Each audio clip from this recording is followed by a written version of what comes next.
ब्रह्मांड, जिसे हम सृष्टि के नाम से जानते हैं, एक अद्भुत रहस्य है। यह संपूर्ण समय और अंतरिक्ष का सम्मिलित रूप है। इसमें अनगिनत आकाशगंगाएं, तारे, सूर्य, ग्रह और उपग्रह शामिल हैं। हर आकाशीय पिंड का अपना एक विशेष स्थान है, लेकिन इस विशाल सृष्टि का विस्तार कितना है, यह समझना मुश्किल है।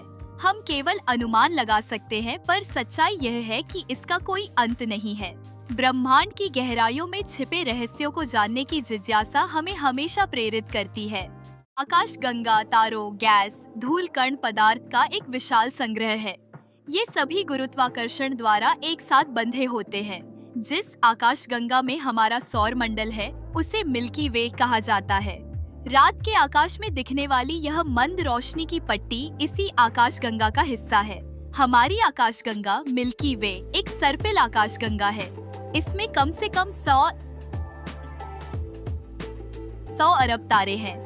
यह एक वर्जित सर्पिल आकाशगंगा है। इसकी डिस्क में तारे, गैस और धूल फैली हुई है। इसके केंद्र में एक उभार है। हमारा सूर्य मिल्की वे में स्थित कई अरब तारों में से एक है। यह शिकारी हंस भुजा पर है। ब्रह्मांड में हमारी आकाशगंगा के अलावा भी लाखों करोड़ों आकाशगंगाएं हैं। इनके अलग अलग आकार और नाम हैं, जैसे एंड्रोमेडा गैलेक्सी। क्या आप जानते हैं कि क्षुद्र ग्रह क्या होते हैं? ये छोटे छोटे चट्टानी पिंड हैं, जो मंगल और बृहस्पति के बीच स्थित हैं। इनकी संख्या लगभग 45,000 है और ये आकार में चंद्रमा से भी छोटे होते हैं। चारविस्टा एकमात्र ऐसा क्षुद्र ग्रह है जिसे हम अपनी आंखों से देख सकते हैं। अब बात करते हैं उल्काओं की। जब आकाशीय पिंड पृथ्वी के वायुमंडल में प्रवेश करते हैं तो वे जलने लगते हैं। इस जलने की प्रक्रिया से चमकीला प्रकाश उत्पन्न होता है, जिसे हम उल्का कहते हैं। कभी-कभी ये उल्काएं पूरी तरह से जल नहीं पाती और धरती पर गिर जाती हैं। ऐसे पिंडों को हम आकाशीय उल्का पिंड कहते हैं। इनमें लोहा और निकल जैसे भारी पदार्थ होते हैं। शिफ्ट टर्टल एक धूमकेतु है जो हर साल पृथ्वी के निकट से गुजरता है। जब बहुत सारी उल्काएं धरती पर गिरने लगती हैं, तो इसे हम मेटियर्स शॉवर्स कहते हैं। क्या आपने कभी निहारिका के बारे में सुना है? निहारिका अंतरिक्ष में गैस और धूल के विशाल बादल होते हैं। ये बादल या तो मरते हुए तारों के अवशेषों से बनते हैं या नए तारों के निर्माण स्थल होते हैं। इन्हें अक्सर तारकीय नर्सरी कहा जाता है। यहाँ नए तारों और ग्रहों का जन्म होता है। ओरायन निहारिका एक प्रसिद्ध उदाहरण है। यहाँ तारे और ग्रह प्रणालियों के निर्माण की प्रक्रिया देखी जा सकती है। अब बात करते हैं सौर मंडल की। सौर मंडल में सूर्य, पृथ्वी और 8 ग्रह शामिल हैं।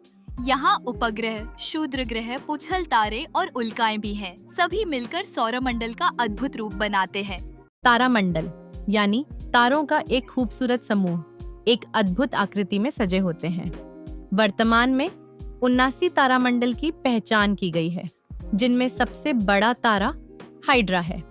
अन्य तारामंडल के उदाहरण हैं सेंटोरस, जेमिनी और लियो। हमारा सप्तऋषि तारा भी एक सुंदर तारामंडल का उदाहरण है। अब बात करते हैं क्वासर की, जो एक अत्यंत चमकीला और दूरस्थ खगोलीय पिंड है। यह ब्लैक होल के चारों ओर गैस और धूल के जमावड़े से ऊर्जा उत्पन्न करता है। जब यह सामग्री ब्लैक होल में गिरती है तो भारी मात्रा में ऊर्जा निकलती है। क्वासर ब्रह्मांड की सबसे चमकदार वस्तुओं में से एक है। इसकी खोज 1962 में हुई थी और इसका चमकीलापन सूर्य से कई गुना अधिक है। क्या आप जानते हैं धूमकेतु क्या होते हैं? ये आकाशीय पिंड धूल कण, गैस और बर्फ से बने होते हैं। जब ये सूर्य के निकट आते हैं तो इनका आगे का भाग गर्म होकर वाष्पित होता है। इस प्रक्रिया से धूमकेतु का एक चमकदार सिरा बनता है और पीछे की ओर एक लंबी पूंछ बनती है। हैली, फॉबर्स और हेलबुब जैसे धूमकेतु हमारे आकाश में देखे जा सकते हैं। हैली धूमकेतु हर 74 वर्ष में एक बार दिखाई देता है। यह 1988 में देखा गया था और अगली बार 2062 में दिखाई देगा। धूमकेतु हमारे सौर मंडल के रहस्यों को उजागर करते हैं।